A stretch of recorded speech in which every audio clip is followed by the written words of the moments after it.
What's up, guys? Welcome to your 94th Android tutorial for the new Boston. What we're going to do in this tutorial is create a flipper class. Not like the dolphin, although that would be amazing if we could do that. Basically, we're going to use like a ViewFlipper, and you'll see what that is in this tutorial. So I created a class called Flipper and an XML file called Flipper, which we set the content view to. Now what we're going to do is we're going to go look for this thing. So what we're going to do is we're going to go down to this Transitions tab, and we're going to call this, or drag in this ViewFlipper thing here. So we're going to drag that in.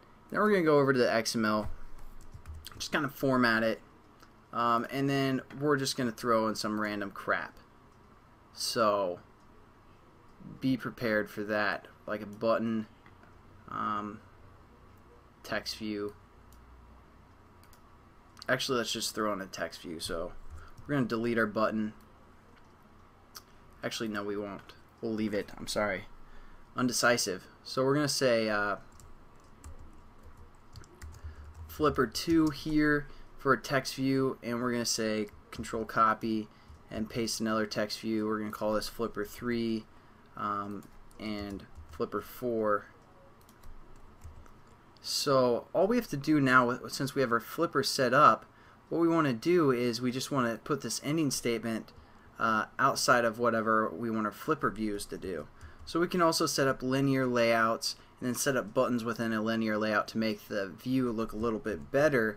But instead we're just going to have one class be, or like you can think of it as an activity somewhat, be a button, the next one's a view, a text view, next one's another text view, etc. That's how the flipper class works. So now what we're going to do is we're going to go into the code. You're like, what? The code and the XML all in one tutorial? Thank you, finally. Instead of you know, wasting our times here. So now let's create that flipper thing that we just created. So what we're going to do is we're going to say ViewFlipper,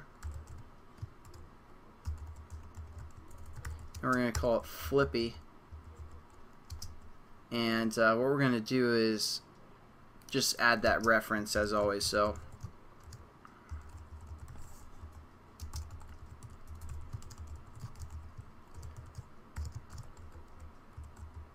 and what do we give the ID for our flipper?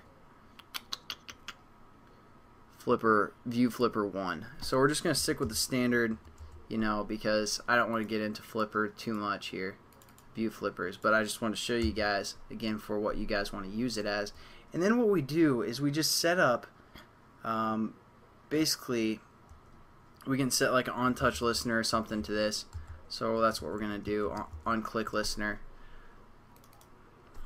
Type this. So anytime we touch one of the views, or it's going to, you know, trigger the on-click. So nothing new there. And basically when we hit this click, we can do some methods, and this is what I want to get into. So we have this flippy thing, and we're going to use the method on it, and again we have to define our variable above our onCreate method and delete that there. So now we can use Flippy down here. So we're going to say Flippy, and one of the things that we can do is we can just say show next. So that's going to go into our next. Maybe I will have to break this into 2 tutorials because I want to show you a few other things that the flipper class can do. But let's just run it as now and make sure it works. But yeah, that's all this tutorial is. Basically, the XML file, when you set up this ViewFlipper, then you set up things within here, it's going to classify each one of those as a different kind of view, and it's just going to flip through them anytime we click on it. So here's our first view. Click on our ViewFlipper, which is up here, and so one thing that we can do is we can make this ViewFlipper fill the whole content, fill parent. I don't know if it's not for the height. Yeah, for the height we want it to fill parent, so that's something we can change. So we can click anywhere on the screen for the most part. But as you can see, it just will flip through all of our flippers and start over. So I mean, it's kind of nice to have for like a flashcard or something, a flashcard application where you just flip through flashcards or something for studying. But again, you guys can set up a linear layout here and then define some stuff within there if you want a view to be a certain way, and then you can just flip through them by this this command show next. So you can create a button up top above your view flipper and you can click that to go to the next one, etc. So that's basically it for this tutorial. Actually, let's just show you one more and then we'll be done with this flippy thing.